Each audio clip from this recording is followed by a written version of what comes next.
Muy buenos días a todos, espero que hayan amanecido bien. Quiero consultarles antes de iniciar la clase si me escuchan.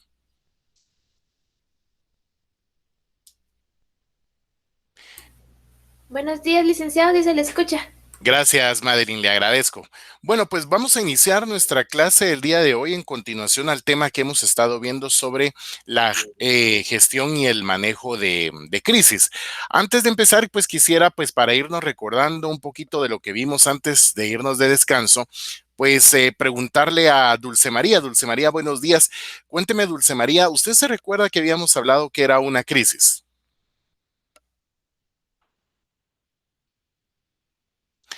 ¿Está Buenos por días, ahí? licenciado. ¿Sí me Buenos días, escucha? Sí, la escucho. Adelante. Pues una crisis es como un problema que se ve, no, sí, que se ve pues se pre- se ve pero no se prevé. Correcto, correcto. Es decir, se pueden, las crisis, digamos, no se pueden anticiparse o no se Anticipar, esa pueden. era la palabra. Correcto. Entonces, partiendo de eso, ustedes recordarán que también habíamos hablado que las crisis también podían ser crisis inmediatas, aquellas que nos revientan en un momento y nosotros no estamos preparados para ellas, no nos da tiempo de investigar, pero sí nos podemos, digamos, no nos podemos anticipar a ellas, pero sí prepararnos para podernos acomodar a esa crisis. Teníamos también crisis en desarrollo, que son aquellas crisis que estamos viendo en la lejanía, que están empezando ciertas señales o problemas y que nos pueden afectar. Y luego, pues se recuerdan que habíamos visto las crisis que son espontáneas o que se mantienen permanentes, perdón, no espontáneas, sino permanentes o crónicas, que son aquellas que hay instituciones en donde viven constantemente en crisis, como por ejemplo el tema del gobierno. Siempre el gobierno estará bajo el escrutinio público y también de los medios de comunicación, bajo la crítica de los medios de comunicación, entonces siempre va a ser necesario estar comunicando. Anthony Valle, buenos días. Quiero preguntarle a Anthony, ¿usted se recuerda que además habíamos hablado que según la situación que se da una empresa, habían diferentes tipos de crisis? No sé si usted se recuerda de eso, Anthony. Buenos días, Lick. Buenos días. Em, sí, yo creo que en eso entraba como las crisis de producto, producción y laboral, ¿verdad? Correcto. Laboral, crisis de productos son unas, teníamos también crisis de seguridad, crisis de transportación, crisis ambientales, crisis de comercialización, pueden haber, es decir, toda organización, ya sea una empresa o una fundación, también crisis de credibilidad, crisis financieras, es decir, todo problema que tenga una organización se puede convertir en una crisis. Y por lo tanto, digamos, el identificarlas nos va a servir sobre todo para el tema que vamos a ver el día de hoy, para poder saber cómo organizarnos, en este caso, dentro de la fundación, dentro de la empresa, dentro de la iglesia, de la institución en la cual nosotros seamos directores de comunicación, pues el conocer qué tipos de crisis nosotros vamos a enfrentar, pues así nos permitirá ir creando esa estructura que ya vamos a platicar, que son los famosos comités de crisis. Entonces, solo para recordarles, ustedes se recuerdan que entonces, según el tiempo en el que esté la crisis, las crisis pueden ser inmediatas, pueden ser en desarrollo o pueden ser permanentes o crónicas. Y también según el tipo de situación que se dé en la organización, las crisis pueden ser de producto, crisis laborales, crisis ambientales, crisis legales, ¿verdad? En ese sentido. Muy bien, entonces partiendo de todo esto, pues yo quisiera iniciar el tema el día de hoy con un ejemplo práctico de la realidad cuando hay una crisis y no se puede manejar.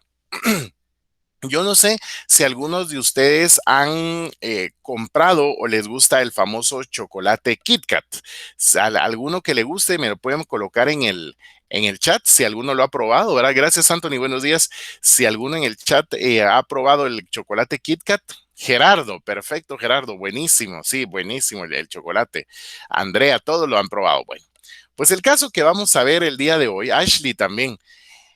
El día de hoy vamos a empezar con este caso. Los voy a poner en un contexto para que ustedes conozcan cómo es que se hace ese delicioso chocolate de Kit Kat. Miren pues, el chocolate de Kit Kat, generalmente uno de los ingredientes que tiene es hecho de aceite de palma africana, ¿sí? O de aceite de palma, ¿sí?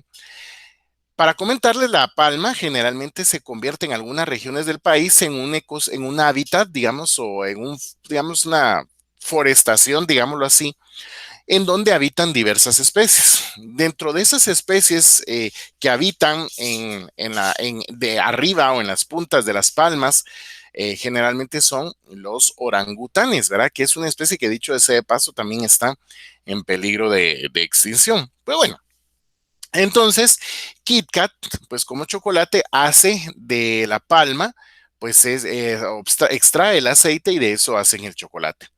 El tema es el siguiente, lo que pasa es que en una situación hubo pues comentarios o empezaron a circular algún tipo de información en donde pues Nestlé, que es la que produce en este caso Kit Kat, al extraer o al sacar, digamos, el aceite de la palma africana, pues definitivamente pues se destruye la palma para poder extraerle el aceite. Pero Nestlé estaba realizando, digamos, ciertas operaciones en diversos cultivos de palma y fue en algunos casos acusada de estar destruyendo el ecosistema, como les decía, en donde habita el orangután, dejándolo sin vivienda y en algún momento, pues bueno, acelerando su extinción, porque el orangután, como bien los árboles, al destruir su hábitat, pues prácticamente tiene que emigrar o en el peor de los casos, pues morir incluso en el suelo, ¿verdad? Porque pues no es el hábitat de él. Entonces empezaron a darse esos comentarios, pero ahí sí que, como se dice, para una organización grande, tiene que haber otra organización grande.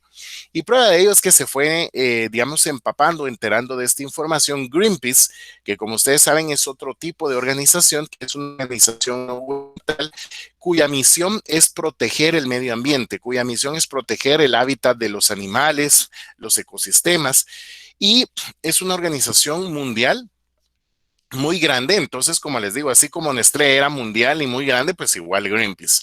Entonces Greenpeace empezó y lo que vamos a ver ahora podría ser, yo les diría, algunos casos en donde de repente Nestlé, por más que Greenpeace le hizo ver sobre el problema que estaba causando, tal vez posiblemente Nestlé no lo atendió o no le hizo caso, al punto de que se tuvo que llegar a estas situaciones que vamos a ver.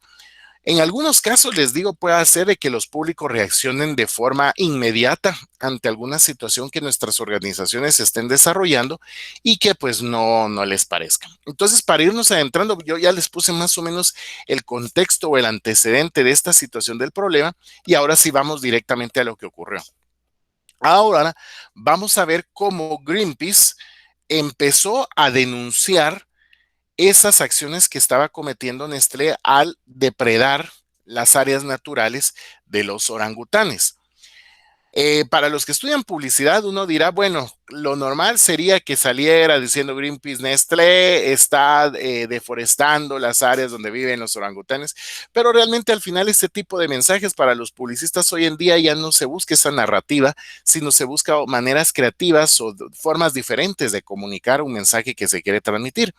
Pues en el caso de Greenpeace, yo les podría decir que prácticamente yo diría que los publicistas, la agencia de publicidad o los creativos en algún momento de Nestlé que llevaban la marca KitKat, pues se han de ver rasgado las vestiduras o les ha de haber dado un infarto, porque lo que vamos a ver ahorita es cómo Greenpeace utiliza, fíjense ustedes, utiliza la publicidad para transmitir un mensaje que es el que les digo, es decir, ese mensaje clave que Greenpeace quiso empezar a posicionar, que era Nestlé con su producto KitKat está destruyendo el hábitat de los orangutanes y los está matando. Entonces, veamos cómo un público externo, en este caso que Nestlé nunca tuvo en el panorama o nunca vio en el panorama de sus públicos a la ONG, a las ONGs ambientalistas y en ellas a Greenpeace como un público que podía influir negativamente en su imagen reputacional, vean cómo Greenpeace, ahora que les voy a compartir la pantalla, empezó a comunicar este mensaje negativo en este caso, pues fue a nivel masivo a través de la publicidad. Entonces, solo déjenme ver si les compartí el audio correctamente para que lo puedan escuchar. Sí, correcto, aquí está con audio. Entonces, ahora veamos entonces lo que empezó a hacer Greenpeace en esta situación.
Muy bien, esta fue la primera forma de cómo Greenpeace empezó a comunicar y que quisiera ver y escuchar comentarios. A ver, Kelly, Judith, buenos días. ¿Qué opina usted de lo que acaba de ver en este momento?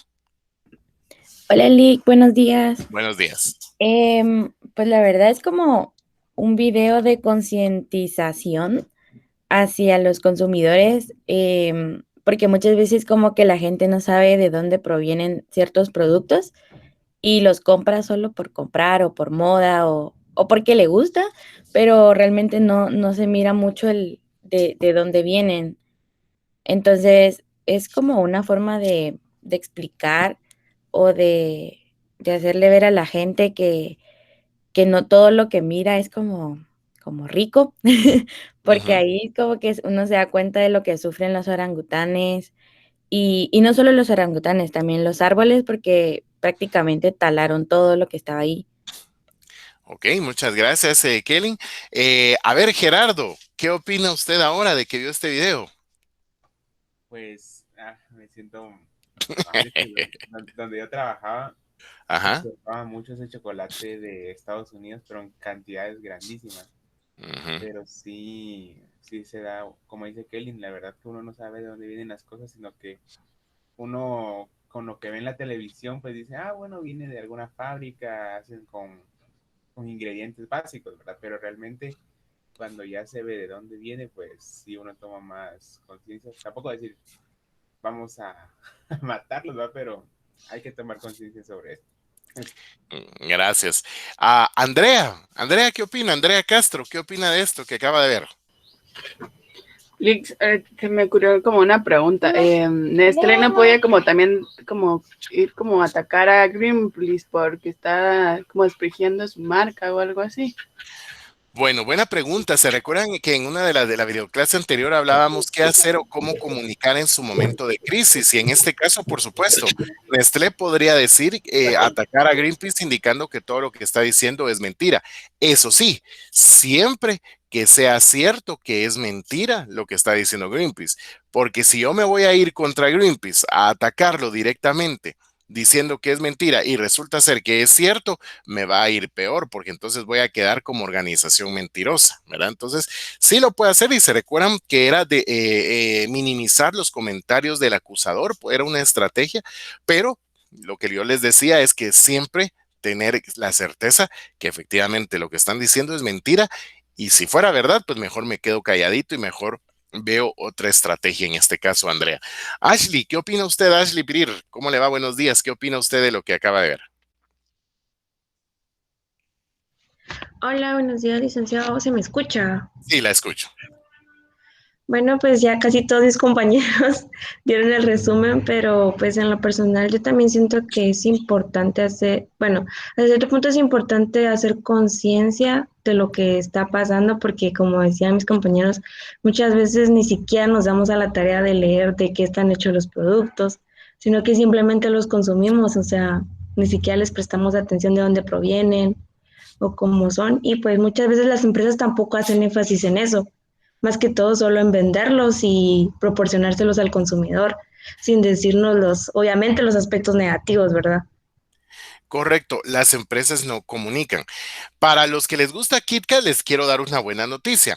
Esto ya no está ocurriendo. Nestlé ya tomó conciencia de la situación y prácticamente ahora dentro de los proyectos que tiene Nestlé son programas de reforestación. Incluso tengo entendido que en áreas del mundo, Nestlé toma un papel protagónico en ser una institución que respalda las áreas protegidas. Es decir, no crean que ahorita si ustedes consumen KitKat están contribuyendo a esto. No, para nada. Ya ahorita ya Nestlé ya ha ido corrigiendo esta situación. De hecho, fíjense que incluso, lo tengo que decir acá, el tema de la palma de aceite es un tema también de cierta manera polémico y que tiene varias aristas, ¿verdad? Porque, como ustedes han escuchado, no solo en el mundo, como lo ven en este caso en Nestlé, sino también aquí en Guatemala yo tuve la oportunidad de llevar las relaciones públicas de una empresa que produce palma de aceite de la palma africana en Petén. Generalmente uno de los temas que hay en contra de la palma africana es que la palma africana deforesta, ¿sí? Que la palma africana incluso consume o digamos consume demasiada agua y deja sin agua a comunidades. A ver, yo les puedo dar fe de la empresa que es Palmas del Ixcán, que es la empresa en algún momento en donde yo estuve también trabajando temas de relaciones públicas. Yo les puedo dar fe que esa empresa, todo lo que se dice de la palma africana no es cierto, ¿sí?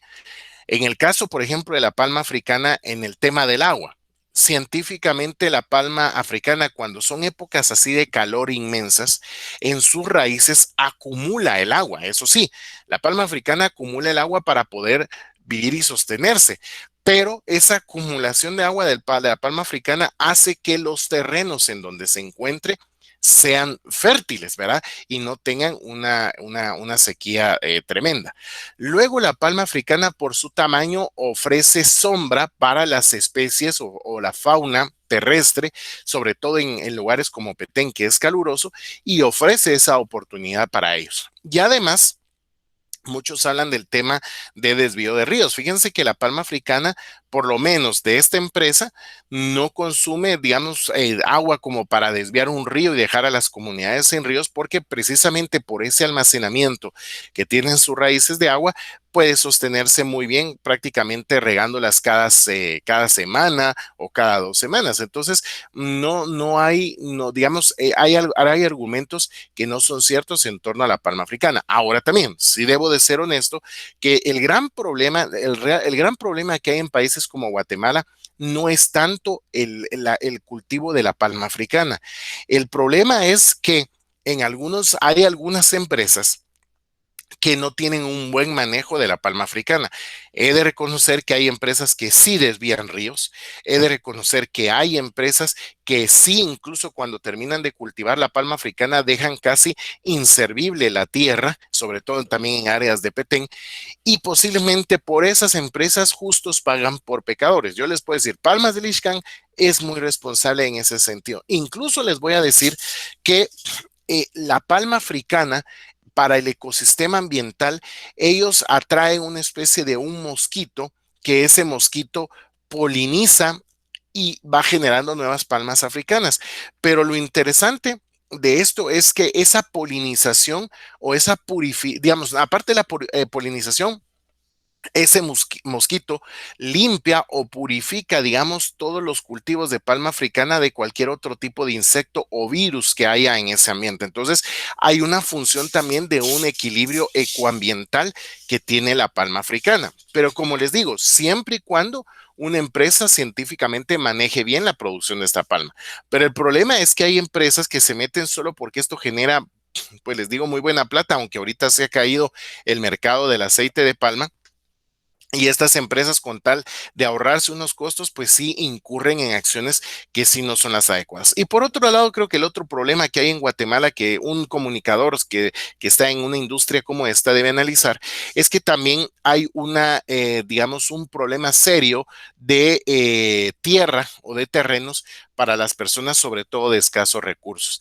Y es de reconocer que las plantaciones de la palma africana en algunos casos se extralimitan en algunos terrenos que incluso podrían ser utilizados para personas que no tienen vivienda. Entonces, si se dan cuenta, no es en sí el problema de la palma en algunos casos, sino es todos esos aspectos que otros públicos ponen en la mesa de discusión pública, y en este caso, por ejemplo, pobreza, temas ambientales del agua, todos esos temas confluyen a que se cree un mensaje o una reputación negativa de la palma y de las empresas. Pero en el caso, por ejemplo, acá en Nestlé, por supuesto, comprobadísimo, Nestlé en su momento incurría, por ejemplo, en estas imágenes que ustedes vieron de los orangutanes. Y por eso es que le pedían a Nestlé no extraer el aceite de la palma, o incluso no comprarle a empresas que generaban aceite de la palma africana, que esto es peor, porque al final Nestlé, cuando le compraba el aceite a empresas que generaban el aceite de palma africana, pues resulta ser que Nestlé, como cualquier cliente, él compra. O sea, él compra el aceite ya producido, pero él no se da cuenta de esa situación que está ocurriendo, y a pesar de eso, paró pagando los platos rotos. La gente empezó a culpabilizar a Nestlé posiblemente de algo que ni siquiera estaba haciendo, que solo únicamente era comprar el aceite de palma. La cosa es, como les digo, es complicado y delicado esto. Y como les digo, ahora para los que comemos Kit Kat, pues miren, ya ese problema ya no existe, ya asumió su responsabilidad Nestlé, y ahora cada vez que ustedes coman un chocolate Kit Kat, ya no piensen en que están contribuyendo a esto, porque ya corrigió esto Nestlé. Este caso que les estoy presentando como ejemplo ocurrió aproximadamente hace como 20 años. Sigue muy vigente en los casos de relaciones públicas, porque también lo que vamos a ver a continuación es darnos cuenta cómo en su momento Nestlé, imagínense, ya nos habían sacado una campaña publicitaria de este tipo a nivel masivo, es darnos cuenta cómo Nestlé posiblemente no le puso atención a esto, que es lo que les digo, son señales que están viendo que se puede venir una crisis. En este caso ya estábamos en la crisis, porque ya nuestra imagen había sido afectada a través de la televisión, pero al no ponerle, a pesar de eso, atención a estos mensajes negativos y a estos públicos que estaban en contra de las acciones que estaba haciendo Nestlé, pues es donde el problema se puede ver mayor. ¿Por qué? Porque ya estas organizaciones empiezan a buscar cómo incidir en otro tipo de públicos que puedan ayudar a contrarrestar o afectar más la reputación de las empresas. Y por ejemplo, lo que vamos a ver ahora es como en este caso Greenpeace, pues después de haber hecho esta campaña, empieza a buscar otro tipo de públicos. Como ustedes saben o se recuerdan, habíamos hablado que así como tenemos públicos externos, como pudo haber sido el objetivo a quienes quería dirigirle esta campaña Greenpeace, pues también tenemos públicos internos. Y un público fundamental dentro de la organización son los accionistas, porque como les decía, ellos son los que ponen su plata y los que le dan ese alimento económico o la plata a la empresa para que siga produciendo. Pues vean que también pues Greenpeace tenía que hacer algo ahí, y entonces pues empezó a incursionar o trató de hacer algo para comunicar a los accionistas y socios de lo que estaba ocurriendo. Entonces ahora vean el siguiente video, y esto fue lo que hizo en su momento Greenpeace. Esto fue en Suiza directamente, y fue en una sesión de accionistas y socios de Nestlé. Vean ustedes.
Yippee.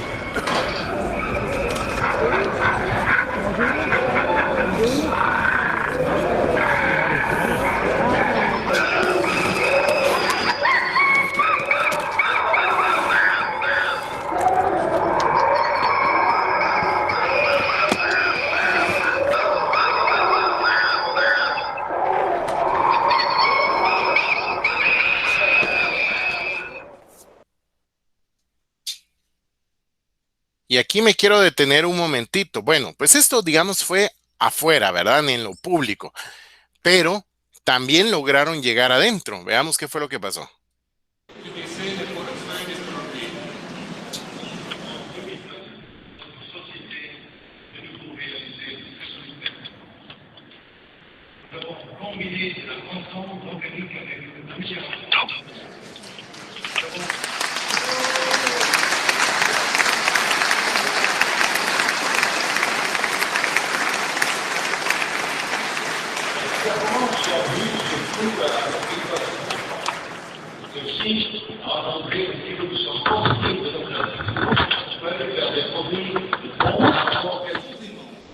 Il est prévu rajouter en 2010 des actions supplémentaires pour 5 milliards de francs sous un deuxième programme de rachat d'actions. Nous avons réalisé cette croissance sans devoir nous compromettre dans une guerre de prix. Muy bien, ahora quiero preguntarles qué opinan de este video. Vamos con, déjenme ver, María Graciela. María Graciela, buenos días. ¿Qué opina usted de este video que acaba de ver, de esta acción que hizo Greenpeace? Hola, Lick, buenos días. Pues estuvo bien. Al final siempre vamos a tener eso de que es para que las personas vean realmente el producto que están consumiendo. Entonces, a mí sí me parece como que hicieron bien en actuar de esa forma para siempre concientizar y todo eso. Gracias. Ahora, Leslie Janet, si usted fuera directora de comunicación de Nestlé, ¿qué opinaría de esto? Buenos días, licenciado. Pues de igual manera pienso que está bien, porque de hecho pues en la tarea se trata de que cuando ocurre una incidencia así, hay que actuar lo más rápido posible para poder aclarar las cosas Ujú. Y y usted no como dejar que todo se siga grabando. y usted como directora de comunicación, ¿usted estaría de acuerdo con estas acciones de Greenpeace si usted fuera directora de comunicación de Nestlé? Sí. Así, o sea, ¿usted estaría de acuerdo como directora de Nestlé que venga un grupo de personas y le vaya a hacer ese plantón fuera de su asamblea con sus accionistas, las personas más importantes que son las que le dan plata a la organización? Bueno, no, ¿verdad? ¿Pero por qué? Dígame por qué no. Ay, no sé. Ok, vamos a ver, Samantha Salazar, buenos días. Si usted fuera directora de comunicación, ¿qué pensaría de esto? Usted es director de comunicación de Nestlé, ¿qué pensaría usted que alguien le fuera a hacer este plantón afuera y en una reunión tan importante? Buenos días, Lick, compañeros. Pues la verdad es que, ay, no sé, sería como muy complicado, no sabría qué hacer porque tendría que agarrar como un plan de contingencia, no, ya estamos solucionando esto o algo así, porque nos están haciendo un papelón y nos están poniendo literalmente Dígalo. los trapitos al sol, literal. Entonces, no, o sea, tendríamos que ver, activar un plan como de, bueno, esto está pasando, ya tenemos visto esto, vamos a cambiarlo, es un proceso, no podemos decirles, sí, ahorita en la producción ya no se está usando, porque serían mentiras y pues para qué vamos a decir mentiras. Entonces, como que tratar de solucionarle el problema a estas personas y decirles, bueno, ya se están tomando cartas en el asunto, no los estamos dejando escuchar, pero no es un proceso rápido para una industria tan grande. Claro, claro.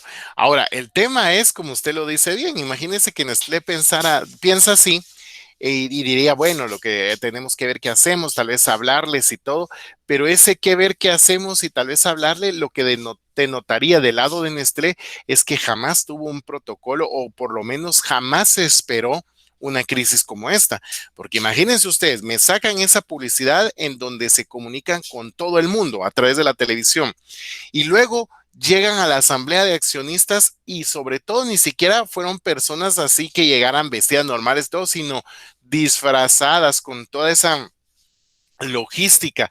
Obviamente llamó la atención de los accionistas, incluso si ustedes se dan cuenta en el video, da pena, pero yo me atrevería que sí pasó. Había gente hasta tomándole video de los accionistas a esa manifestación.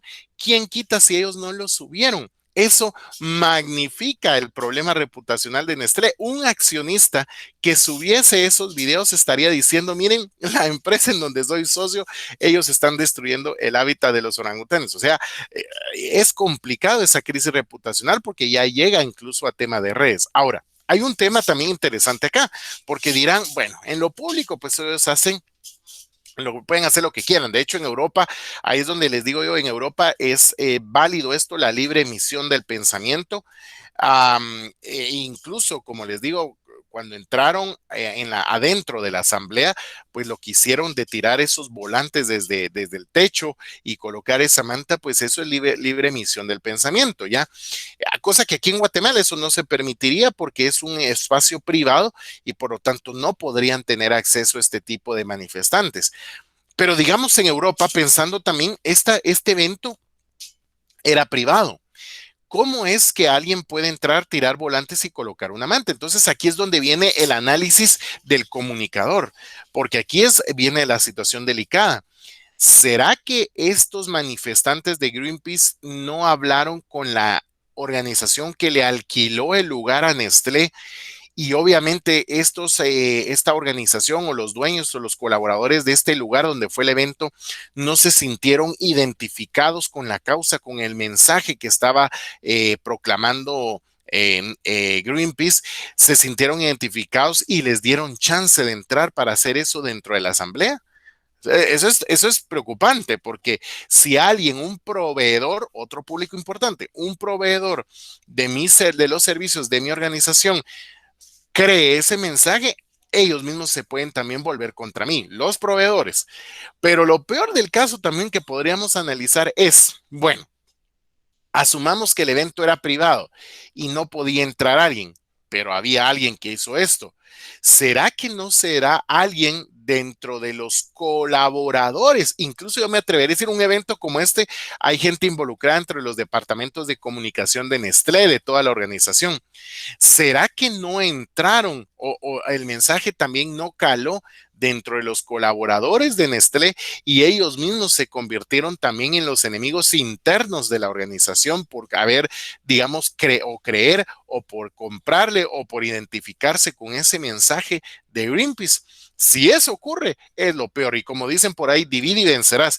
No hay cosa mejor en una estrategia que dividir internamente a una organización y obviamente en este caso, si fuese así la hipótesis, Greenpeace lo logró, como me dice Jessica acá, y si sobornaron a los de seguridad, bueno, pues si supongamos que las hayan sobornado a los de seguridad, de todos modos tendría que haber habido una acción dentro de la organización. Si sobornaron a los de seguridad, la misma gente en su momento de Nestlé debió de haber actuado en contra de estas acciones, pero si se dan cuenta, nadie lo hizo, todos viendo hacia arriba, viendo cómo caían los volantes, que dicho sea de paso eran los volantes que se dieron cuenta que les estaban entregando a los de Greenpeace al entrar a los accionistas. Y aparte adentro les colocan esa manta, entonces sí, pudo haber habido un soborno de la seguridad, pero ¿qué pasó con la gente de Nestlé? ¿Por qué no parar eso? Entonces es donde les digo que cuando uno analiza de forma fina desde el punto de vista de comunicación, uno dice el mensaje clave que generó Greenpeace negativo en mi organización es tan poderoso, tan fuerte, tan convincente que incluso está convenciendo a mis públicos internos que supuestamente tendrían que estar del lado mío, los accionistas y en este caso colaboradores. Pero esto no quedó aquí. Además de llegar a este tema de esta asamblea de accionistas, pues entonces Greenpeace analiza y dice, bueno, también tenemos que hacer conciencia en los colaboradores de Nestlé. Porque si ellos están de acuerdo, digamos, con estas acciones, pues prácticamente ellos están trabajando en una organización asesina de orangutanes. Y entonces vino Greenpeace y hace otra estrategia también interesante, solo que esta podríamos decir que fue ya el culmen de todo lo que había planificado en su momento Greenpeace para poder hacer que Nestlé retrocediera en sus procedimientos para producir el famoso chocolate KitKat. Veamos qué hizo ahora en este caso, pero ya dirigiéndose a los colaboradores.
Bueno, este fue la guinda del pastel. Irse a las oficinas centrales de Nestlé directamente y colocar en algún momento pues todo este tipo de imagen. Yo no sé, pero quisiera preguntarle, por ejemplo, a Karen Suseli. Karen Suseli, ¿qué le llamó la atención ahora de este video, de esta acción que hizo Greenpeace? Muy buenos días. Buenos días. Pues la verdad es de que yo siento que para colocar esa manta y porque ahí empezaron a entregar volantes otra vez.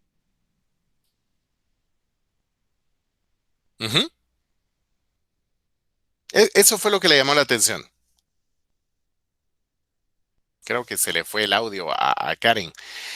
Voy a ir con Jessica. Jessica Dolores, ¿cómo está? Cuénteme, Jessica, ¿qué le pareció este video? ¿Qué le llamó la atención? Primero, creo que de parte de Greenpeace veo que todo está muy bien organizado. No lo veo como, ahorita no soy de parte de Nestlé, ahorita lo veo como externo. Veo que desarrollaron una muy buena estrategia, planificaron bien. Por ejemplo, veo pancartas con logos de Nestlé, veo unos como toneles, uno como muro, no sé, pusieron como un muro eh, con sus logos, inclusive mandaron imprimir esa gran pancarta y como pueden ver en el video, creo que ahí sí estoy de acuerdo con usted que están como confabulados con alguien interno de Nestlé porque cómo entran a las instalaciones, cómo cuelgan la pancarta. Y ahí se da cuenta que las personas que lo están colocando tienen equipos de seguridad, están como bien organizados a la hora de, pues, presentar esta manifestación. Y, por ejemplo, algunas personas de la empresa no se enteran como de lo que está ocurriendo internamente, si es que la empresa lo está manejando bien.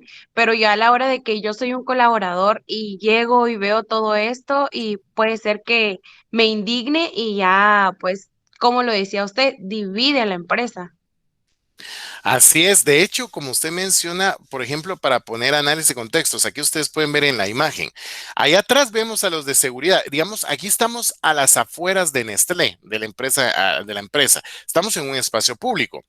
Los de seguridad en esta acción sí no pueden hacer nada porque están en un espacio público y vuelvo a decir, en Europa la libre emisión del pensamiento es libre emisión del pensamiento. Es decir, si a mí afuera de mi organización se me ponen a hacer esta manifestación, pues yo no puedo hacer nada porque es un espacio público y la gente tiene el derecho, ¿ok? Por eso es que ustedes ven que los de seguridad no accionan. Sin embargo, con el que ven ustedes allá atrás se le ve una cara como de sorprendido y eso es lo que usted menciona, Jessica, es decir, posiblemente aquí los colaboradores de Nestlé, algunos no estaban enterados de esta situación y la primera información que ellos reciben es que la empresa en donde usted está trabajando ahorita y llevan estos toneles y si se dan cuenta ya no aparece aquí KitKat, sino aquí ya utilizan la K e incluso vean las dos barritas de la doble L que son las barras del chocolate y colocan o hacen más o menos una nueva marca llamándole Killer, ¿verdad? Asesino. Entonces, esta, posiblemente podríamos decir que el colaborador que no sabía, esta es la primera información que le llega y eso es terrible, que un público externo comunique primero a un público interno como un accionista o como un colaborador, eso generalmente es complicado porque recuérdense ustedes que el primero que pega es el que pega más fuerte. Y si nosotros dejamos que los públicos informen primero, sobre todo a nuestros públicos internos, también a los externos es importante, pero el colmo sería que informaran primero a nuestros públicos internos. Esto de alguna manera podría hacer que, lo que les hablo, los colaboradores se indignen, incluso empiecen a pensar que están trabajando en una empresa asesina y esto, perdón, podría propiciar que los mismos colaboradores se agrupen, hagan una huelga en contra de las mismas operaciones de la organización. Aquí no estoy diciendo si es cierto o es verdad o es mentira lo que está haciendo Nestlé, pero asumamos que, o como les decía, al final esto sí fue cierto. En este caso, los mismos colaboradores podrían levantarse y hacer una huelga para exigirle a Nestlé que no siga haciendo esas acciones. Luego, Jessica, usted mencionaba algo interesante que es lo que les digo yo, que es lo que uno no entiende. Vuelvo a insistir, hay libre emisión del pensamiento, pero en espacios públicos. Pero aquí colocar una manta en la fachada del edificio de la organización, esto honestamente ya no es, digamos, espacio público, sino esto ya es propiedad privada. ¿Cómo es que se logra esta logística para colocar una manta como estas sin que hubiese alguna acción o intervención de la seguridad de la organización? Porque aquí sí estamos tocando espacio privado. Entonces, es donde les digo que cuando uno analiza, como lo mencionan, puede ser de que ya colaboradores hayan conocido este mensaje de Greenpeace, se hayan sensibilizado y ellos mismos sean los artífices de esta situación que está ocurriendo. ¿Ya? Porque si esto viniera de afuera y se colocara, esto no lo permitirían. Entonces, como les digo, son cosas que uno tiene que analizar aquí. Ahora bien, uno dirá, Ala, nos indigna esto, pero al final les digo, en Europa esto es muy común. Y esto, si quieren ustedes, es pues algo, no les digo bonito, pues, pero digamos es algo más fácil de gestionar porque no hay espacios o por lo menos momentos de violencia. Por eso es que la libre emisión del pensamiento es tan respetada en Europa que permite tener estas acciones creativas para protestar en lugar de llegar a la violencia. Pero recuérdense que ustedes vienen siendo acá directores de comunicación de organizaciones que están en países de Latinoamérica y en este caso en un país como Guatemala, en donde a usted en una protesta no le van a llegar gente, en algunos, la mayoría de los casos, disfrazada y solo a ponerle pancartas. Lo vimos hasta en noviembre del año pasado. A usted aquí hasta le pueden llegar a pintar las paredes, le pueden quemar el lugar cuando las personas están molestas por las operaciones que usted hace como organización.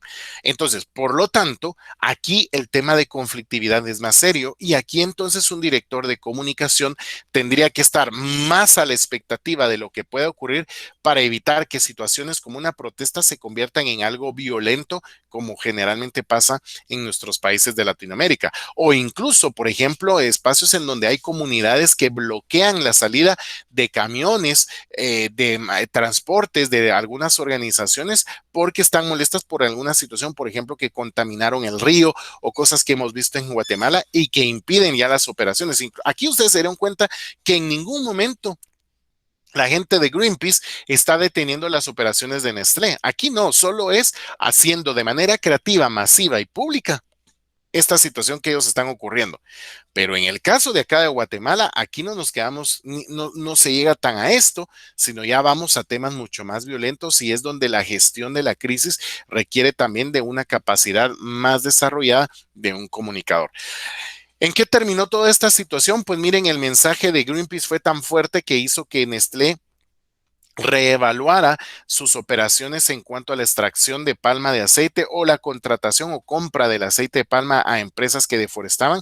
Ya de hecho Nestlé busca las certificaciones ambientales,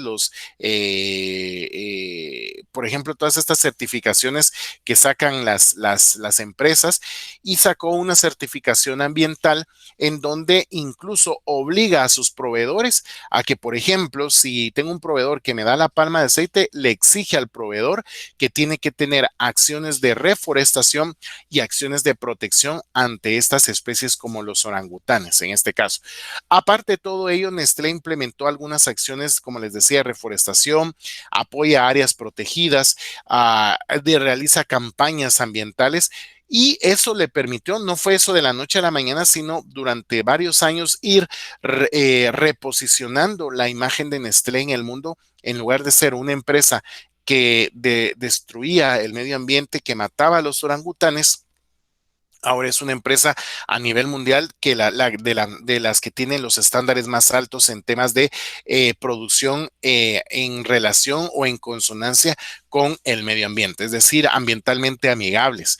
Entonces, Nestlé fue sustituyendo, y por eso es que ahora, pues como les digo, quienes consumen KitKat pueden estar tranquilos que esta situación ya está corregida y esto ya no está ocurriendo.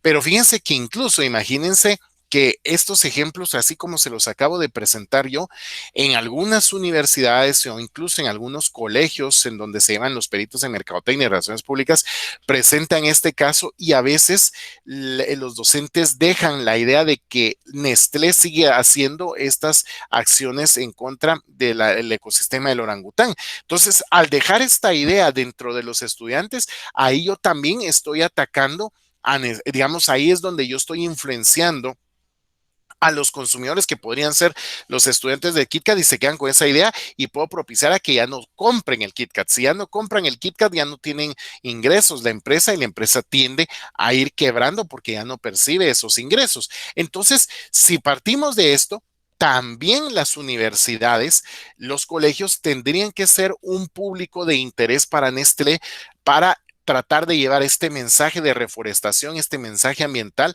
tratar de ir blindando, así como ustedes miran que hay carros blindados que se protegen o se montan con una especie de material el carro para que cualquier bala no pueda entrar dentro del vehículo.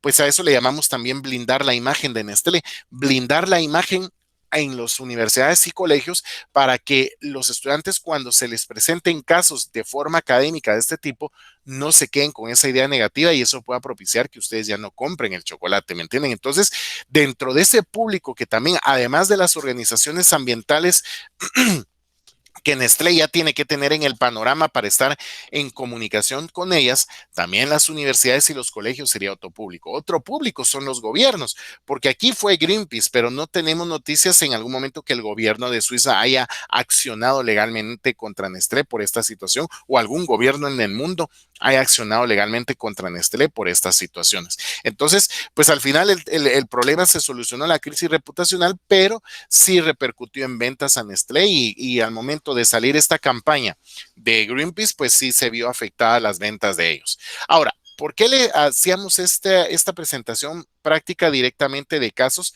Porque es para que vayamos entendiendo de mejor manera este tema que es el manejo y la gestión de la crisis, ¿verdad?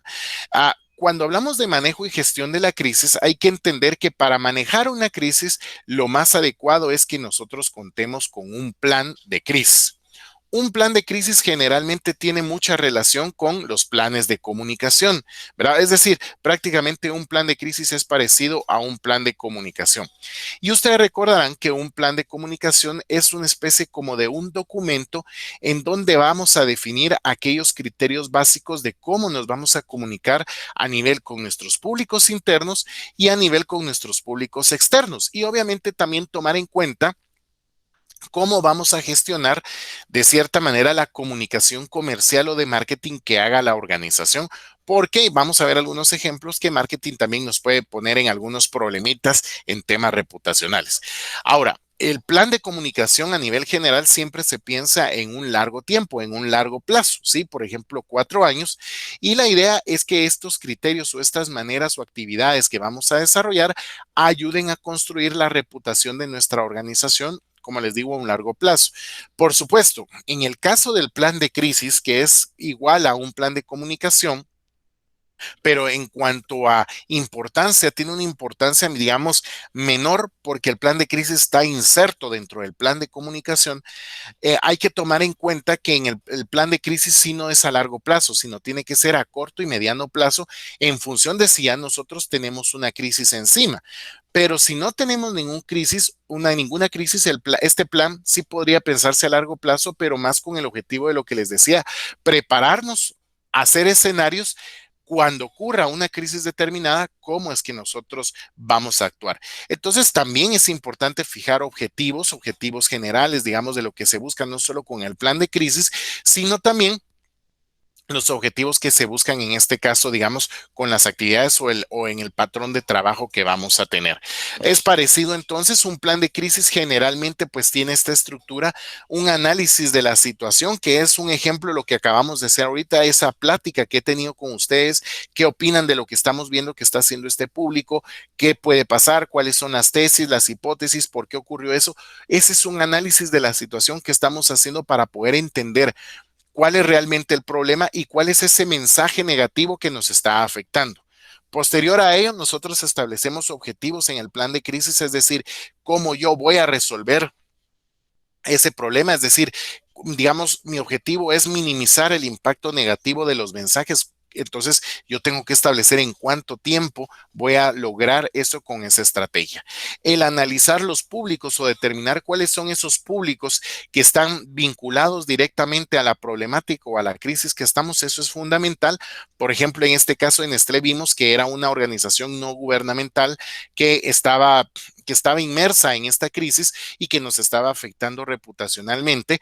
También vimos que están los accionistas y colaboradores, otros públicos, solo que internos, que están involucrados en esta crisis, pero que ellos estaban en el papel de ser los influenciados por este mensaje negativo. Y al final, el análisis, no solo hacer ese mapa de actores, sino también el identificar cuáles son los mensajes que está emitiendo cada uno. Por ejemplo, en Greenpeace ya teníamos claro el mensaje clave negativo. Nestlé, a través de su producto KitKat, está deforestando el hábitat de los orangutanes y los está matando. Ese mensaje clave era lo que se vio traducido en estas acciones concretas estratégicas que hizo Greenpeace. Pero también habría que analizar qué están diciendo, qué opinan los accionistas y colaboradores producto de esta influencia de este mensaje. Luego, pues definimos la estrategia que vamos a seguir. Por ejemplo, alguien me preguntaba qué se podría hacer en este caso.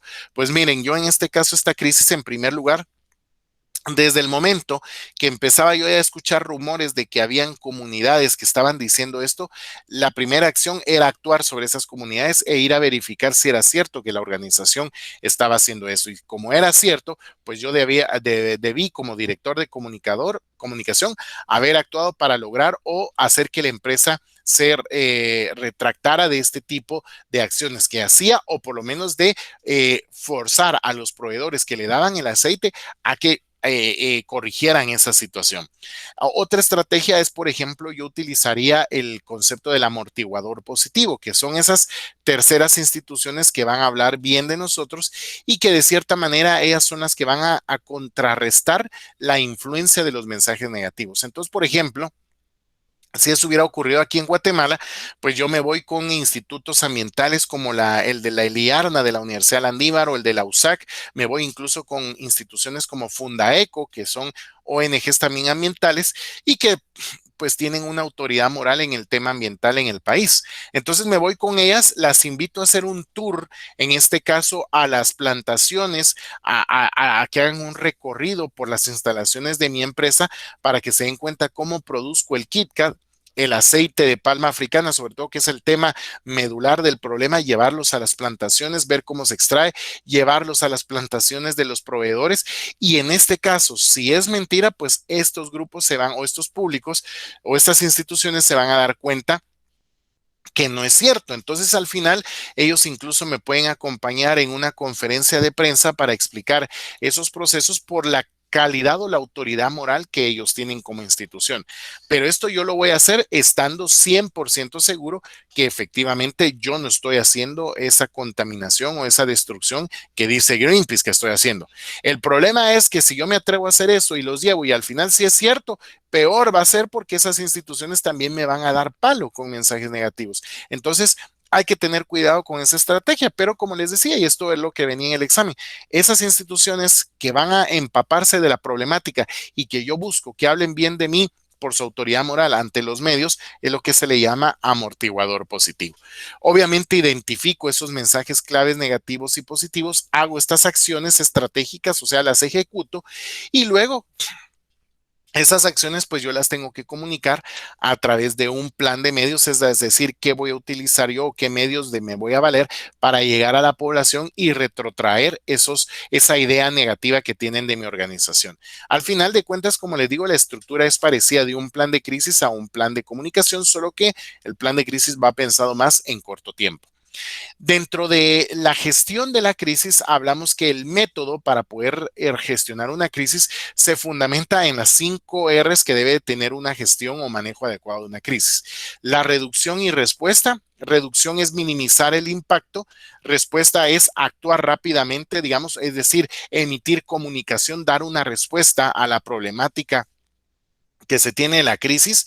La R de reacción, que generalmente dependiendo de las crisis, hay crisis que nos revientan inesperadamente, pero tenemos que tener la capacidad de reaccionar rápido, ¿verdad? De generar un plan rápido para contrarrestar el problema de la crisis. Y luego, una R de recuperación y una R de replanteamiento, recuperar la imagen que ha sido afectada o en dado caso replantearla, digamos, como lo hizo Nestlé, replantear su imagen en cuanto a una empresa que solo se dedica a extraer aceite para producir un chocolate, sino ser una empresa ya que apoya las causas medioambientales. Y estas 5 R's están insertas dentro de esos 3 grandes áreas del manejo de la crisis. La reducción y respuesta está metida dentro de el área estratégica de la gestión de la crisis, es decir, que al tener una estrategia definida o planteada, yo tengo que buscar reducir y generar una respuesta. Neutralizar, que es los mensajes negativos, digamos, neutralizar los mensajes negativos y tratar de irlos convirtiendo en la mente de la opinión pública en mensajes positivos. Y por supuesto, al finalizar una crisis siempre se busca un aprendizaje, es decir, ¿qué aprendimos de esta crisis que tuvimos? ¿Qué aprendimos de ella? ¿Qué acciones nos van a hacer para mejorar? Siempre cualquier crisis nos lleva a aprender algo por si en algún momento se nos presentan crisis posteriores. Entonces, las fases para el manejo de una crisis, hablamos que son estas 6 etapas, perdón. Primero, la detección de señales, que era lo que les decía. El director de comunicación tiene que tener un olfato o tiene que tener, digamos, como que esa habilidad de poderse darse cuenta cuando un chisme o cuando comentarios así dentro de los colaboradores o comentarios dentro de la comunidad en donde está la organización empiezan a generarse. Cuando empiezan a generarse ese tipo de comentarios, ahí es donde ya empieza a visualizarse que se va a generar una crisis. Entonces, lo importante de una crisis no es o las fases de una crisis no es precisamente ya cuando estamos en ella, sino aprender primero que todo a detectar esas señales. ¿Por qué? Porque cuando nosotros detectamos esas señales, ¿cómo lo podemos hacer? Sondeando, escuchando qué dicen, preguntándole a las personas, examinar comportamientos de los grupos o de los públicos hacia nuestra organización. Cuando estamos analizando todo eso en el ambiente, nos permite tener una siguiente etapa, que es prepararnos o prevenir. Lo ideal es que cuando detectamos las señales, accionemos rápido para poder prevenir la crisis y que no se dé.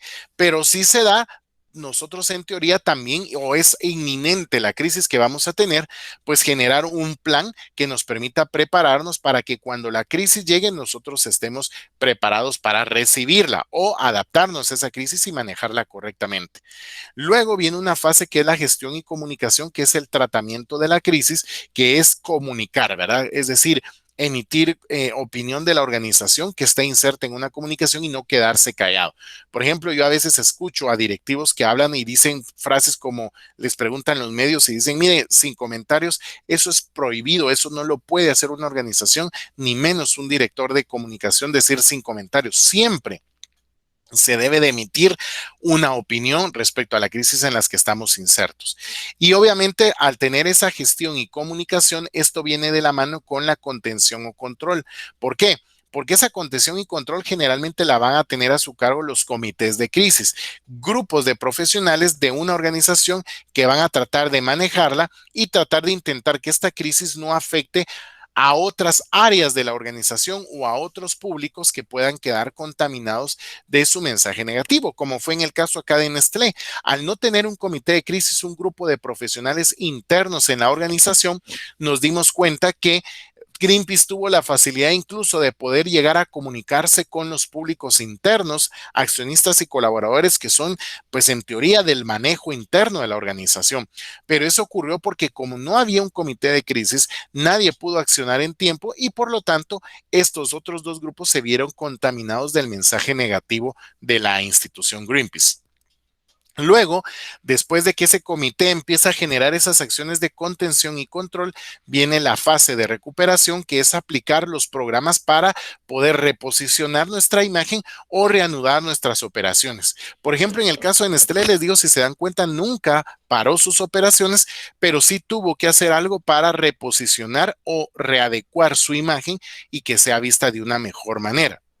Y luego, pues la fase de aprendizaje, es decir, hacer un examen de por qué ocurrió la crisis, qué fue lo que no hicimos en tiempo, cómo fue que la gestionamos para ir aprendiendo, para si en un futuro se vuelven a dar otro tipo de crisis, nosotros ya sepamos que tenemos que estar organizados de una determinada manera para poderlas evitar.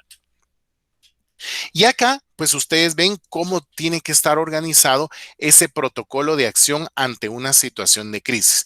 Por ejemplo, hay una primera fase de detección de señales de alarmas, lo que les decía, que nos sirve a nosotros para tener esos filtros de información. Esos filtros de información, ¿de dónde pueden proveer? Bueno, generalmente la información la puede brindar un responsable de un área que esté involucrada de la organización en una crisis. También los medios de comunicación nos pueden proveer de esa información para ir detectando esas señales. El mercado, los clientes, los comités de acción interna de la organización, CAC, que también se organizan en las instituciones para ver algún tipo de procesos o de acciones administrativas de la organización. Ellos, si existen, también nos pueden proveer de esa información o de repente aspectos o acciones legales que ya estamos viendo que están existiendo en contra de nuestra organización. Ahí es donde nosotros podemos detectar señales de una crisis que se puede venir. Después evaluamos los riesgos si no atendemos estas señales. Y esto tiene que ver con quiénes son los responsables de evaluar esos riesgos. Generalmente es la dirección de una organización, la dirección de comunicación, el departamento legal o los responsables de cada departamento o gerentes, quienes tienen que evaluar qué pasa si nosotros no atendemos estas señales que se están originando en nuestra organización, evaluar esos riesgos, para que luego ya podamos nosotros hacer escenarios. ¿Qué pasa en algún momento, por ejemplo, si yo me estoy dando cuenta que en redes sociales están habiendo comentarios en donde la gente dice, ay, miren esta hamburguesa, cómo me la vendió tal empresa? Y fíjense que entonces yo veo que en la publicidad o en el restaurante las fotografías son diferentes a lo que me están entregando. Yo ahí ya estoy teniendo una señal de que posiblemente puedo tener un problema en donde me vayan a denunciar por publicidad engañosa, ¿sí? También preparar escenarios. ¿Qué pasa si a mí me denuncian por cláusulas abusivas en contratos con los trabajadores? ¿O qué pasa si me van a denunciar a mí por incumplimiento de contrato? Claro, esto no está ocurriendo, pero son hacer escenarios de estas crisis que en algún momento me pueden afectar y cómo voy a actuar en ellas. Por ejemplo, hay casos que hemos visto, cualquier organización puede estar propensa a tener una denuncia por tener pederastía en las organizaciones, es decir, personas adultas abusando de niños. Esto sobre todo en fundaciones de apoyo a niños, en las iglesias. Es decir, estas instituciones pueden tener esta crisis.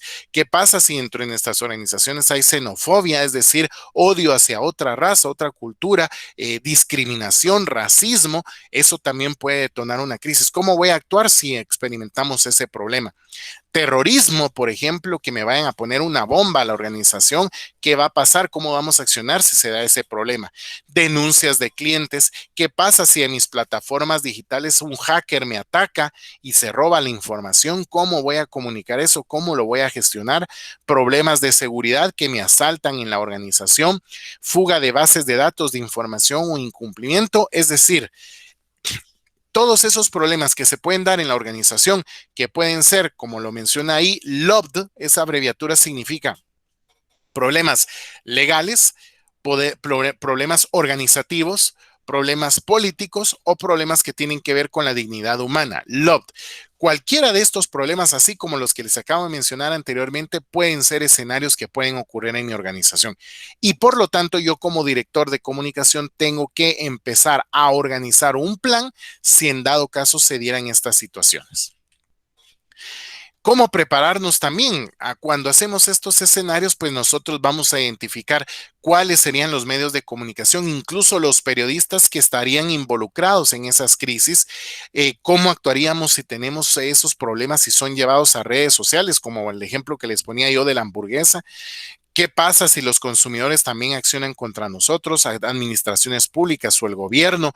¿Qué pasa si los sindicatos se hacen una huelga? Si hay la competencia nos empieza a atacar de manera, digamos, fraudulenta a través de los sectores en donde estamos agremiados, que pongan en contra a todo el sector, en contra de nosotros. ¿Qué pasa si los trabajadores también protestan o los proveedores también se ponen en contra también de nosotros si no nos dan materia prima por alguna acción que nosotros hagamos en contra del ambiente? O sea, también tenemos que identificar quiénes van a ser esos actores que pueden estar involucrados dentro de esa crisis. Cuando uno gestiona la crisis, entonces generalmente, ¿cómo la organiza? Lo primero que todo, generalmente la investigación o auditorías, conocer qué pasó, conocer quiénes son los actores que están emitiendo los mensajes negativos, conocer qué recursos son los involucrados entre las organizaciones en la crisis, es decir, hacer una auditoría que pasa por este análisis de la situación que les decía anteriormente. Luego, perdón, identificar si los problemas que tenemos son problemas de productos, problemas de las instalaciones, problemas con las personas, garantizar qué seguridad tenemos en nuestras instalaciones para poder gestionar una crisis como las que hemos planteado en los escenarios. La preparación técnica, es decir, de las personas sobre todo que están en los comités de crisis. Por ejemplo, a veces en los comités se nombra un vocero, es decir, la persona que va a estar encargada de comunicarse ante los medios de comunicación, y esta persona no sabe hablar en público, tiene miedo a las cámaras, no tiene presencia personal, no sabe cómo manejar preguntas incómodas, entonces no tiene una preparación técnica. Entonces lo que va a ir a hacer es a meternos más en problemas porque posiblemente va a decir comentarios que no son los adecuados. También esto implica también esa preparación técnica no solo en la actividad habitual que tiene en la organización, en el puesto que desempeña, porque también en el comité de crisis se necesita que sean personas expertas para que dentro de esa expertise en el área que manejan en la organización puedan aportar a la solución del problema. La preparación emocional interna también de los colaboradores o de las personas del comité de crisis es fundamental para que no entren en pánico al momento que tengan que gestionar o resolver el problema, sino sean las primeras personas llamadas a ser las equilibradas, además de ustedes, que sean los directores de comunicación que coordinan esto. Ahí luego definir la comunicación o la información externa, cómo es que se va a comunicar, cuáles van a ser los canales de comunicación ante una crisis. Fíjense que a mí me ha pasado casos en donde cuando las organizaciones no tienen un plan establecido, A veces resulta que llegan los periodistas y como no hay nadie quien los atienda, empiezan a preguntarle a la recepcionista y a veces las recepcionistas empiezan a dar información de más y que no conviene que la sepan o que se las trasladen a los periodistas. Pero eso ocurre porque no hay un protocolo de crisis, una forma de cómo se va a abordar al periodista si llega a la organización. Es decir, eso también se tiene que contemplar. Y entonces, ¿qué es en sí un comité de crisis? Un comité de crisis, como les decía, es un grupo de personas que son o que trabajan en diferentes departamentos de la organización, que los dirigen y que tienen poder de decisión y que ellos se van a integrar en los grupos o comités según la crisis o problema que tengamos, porque desde su expertise ellos van a aportar soluciones necesarias. Es decir, por ejemplo, si hay un problema que por un asalto que tuvimos en la organización, los delincuentes mataron a un guardia de seguridad, pues bueno, la persona que es el gerente de seguridad, él va a aportar, miren, para resolver esto, primero tenemos que llamar al Ministerio Público, primero nos tendremos que llamar a la policía, mientras que el director de comunicación, bueno, mientras eso se da, nosotros vamos a comunicar que efectivamente hubo un incidente, que no hay daños mayores, sí se lamenta el fallecimiento de un guardia de seguridad, pero como empresa nos vamos a hacer cargo de las prestaciones a la familia y por lo menos de todos los gastos del sepelio del policía. Entonces, si se dan cuenta, cada quien que tiene decisión desde su área aporta la solución de la crisis. Dentro de las funciones, lo importante es que se pueda dar un intercambio de información por el expertise que tiene cada uno. Otro aspecto importante o función es que se debe de facilitar el trabajo de expertos y esto se hace que teniendo la libertad que cada uno pueda exponer con claridad las necesidades y los aspectos en donde no está de acuerdo. Es decir, a quien no le guste de la organización estar en sesiones coloradas, ¿verdad? O duras, pues mejor que no pertenezca a este comité. Porque aquí se abre abiertamente a las opiniones y la idea es que en conjunto desde nuestro expertise lleguemos a una decisión objetiva y más consensuada. Además, es importante que en un comité, cuando ustedes lo organicen dentro de una organización, a las personas a las que ustedes convoquen sean personas que tienen decisión, porque a veces pasa que los gerentes mandan a un subordinado de ellos a que participe el comité, pero cuando hay una crisis hay que tomar decisiones y si este colaborador se le dice, mire, ¿qué hacemos? Él dice, miren, para esta decisión primero le tengo que preguntar a mi jefe, no sirve para nada, se pierde mucho tiempo, por eso es importante que el que toma la decisión actúe en ese momento y luego asegurar el comité que haya una infraestructura o espacios en donde se puedan reunir para poder gestionar esa crisis. Y por supuesto, la elaboración de un manual, esa es la función de un manual y protocolo de comunicación de crisis al momento que ocurra. Esa es responsabilidad del comité y lo tiene que desarrollar y eso lo hace acompañado de un director de comunicación. Veo que tengo una pregunta, pero solo voy a terminar con esto para cerrar la clase del día de hoy. ¿Quiénes pueden integrar comités de crisis? Bueno, puede ser desde el CEO de la compañía, que eso es importante por decisiones trascendentales que hay que tomar, un portavoz que generalmente puede ser un miembro del comité, que funja la función de vocero. En algunos casos es al director de comunicación corporativa quien le delegan esa labor de portavoz, pero también el director de comunicación corporativa también tiene una participación, aún no siendo portavoz en estos comités. Y luego, pues un representante que lo ideal sean que sean los directores o gerentes de cada una de las unidades operativas de la organización. Si es una empresa, pues ahí tienen los puestos. Si es una fundación, pues tal vez no hay un director de marketing, pero sí hay un director de relaciones comunitarias. Bueno, también tiene que estar en esos comités y no es necesario que todos estén en todos los comités. Cada uno o cada puesto va a estar en un comité según sea el motivo o la situación de crisis que se tenga. Por ejemplo, si el problema de un robo en las oficinas es un problema relacionado con seguridad, pues no tendría que estar ahí el director de operaciones o de producción o digamos el director financiero. Ahí le corresponde estar al CEO, por supuesto al director de comunicación, al director de seguridad y al director jurídico, porque por si hay algún problema o implicación legal, el director de recursos humanos, que sabrá cómo vamos a gestionar las prestaciones para la familia del guardia de seguridad que fue asesinado. Entonces, ¿me entienden? Entonces, dependiendo del comité, así serán los cargos que van a pertenecer a cada uno de esos comités, porque pretender que todos pertenezcan a todos los comités no tiene sentido e incluso entorpece el tiempo y las actividades de tipo profesional que realiza cada miembro en su cargo en la organización. Entonces hay que ser eficientes y eficaces en la forma de organizar estos comités. Este es otro ejemplo. También en un comité puede integrarse así como el director de comunicación, el portavoz, podemos tener a una persona que se encargue exclusivamente de la relación con la prensa, otro que se encargue de hacer todas las estrategias de relaciones públicas y otro que se responsabilice de la comunicación con la prensa. Digamos, dependiendo de las necesidades de comunicación, así el director de comunicación puede incluir a otros del equipo que ayuden a hacer ese tipo de gestiones.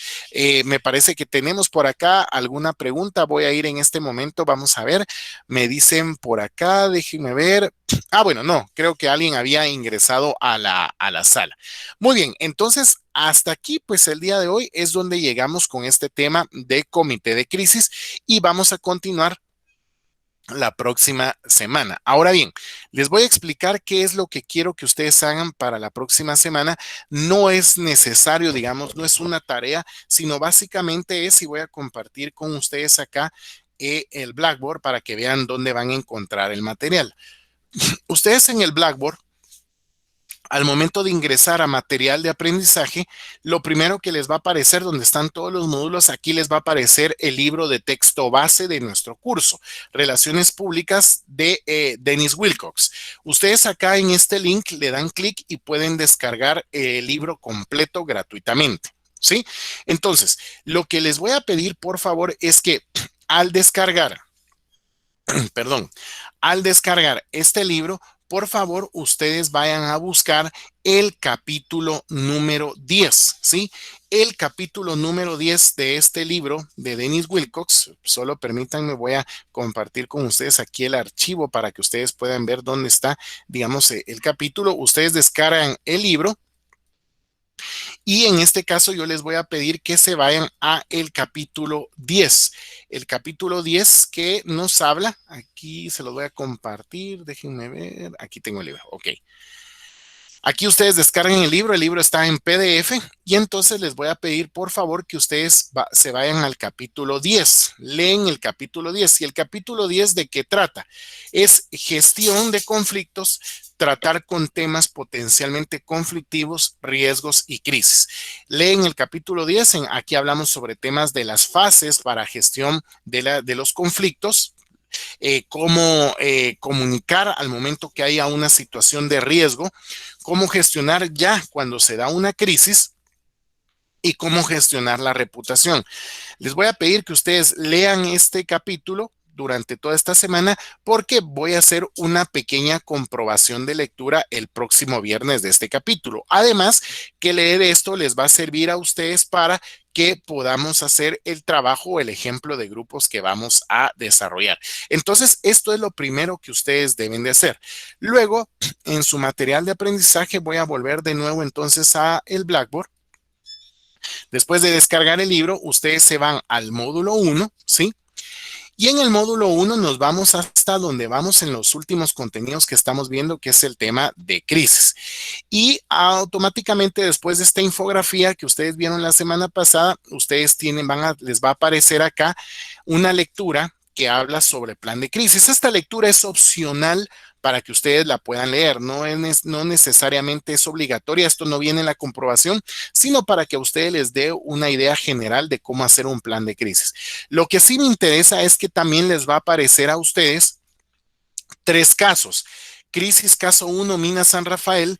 Crisis caso 2, hidroeléctricas y crisis caso 3, Bancafé.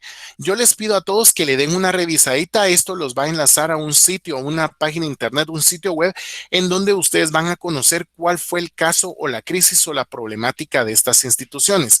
Les pido a todos que los lean los 3 porque el trabajo de grupos va a ser que vamos a trabajar la gestión de crisis de cada institución y voy a asignar a cada grupo un caso específico. Pero sí me interesa, por favor, que todos lean estos casos que al terminar la clase ya les va a aparecer habilitado en su portal. Pregunto entonces hasta este momento si tienen dudas de lo que tienen que hacer para esta semana. No, licenciado, no hay duda. Perfecto. No, Muy bien, entonces jóvenes, entonces lo que resta del tiempo, digamos hasta las 9:30, pues voy a dejar este espacio. Si ustedes quieren pueden empezar a leer el libro para ir aprovechando el tiempo, o en unos breves minutos ya va a estar habilitado estos casos para que ustedes puedan conocerlos. Así que jóvenes, les deseo un feliz fin de semana y nos vemos el próximo sábado siempre aquí en nuestra sala virtual. Saludos a todos y feliz día. Adiós, Lick. Lick, buen día. Feliz día.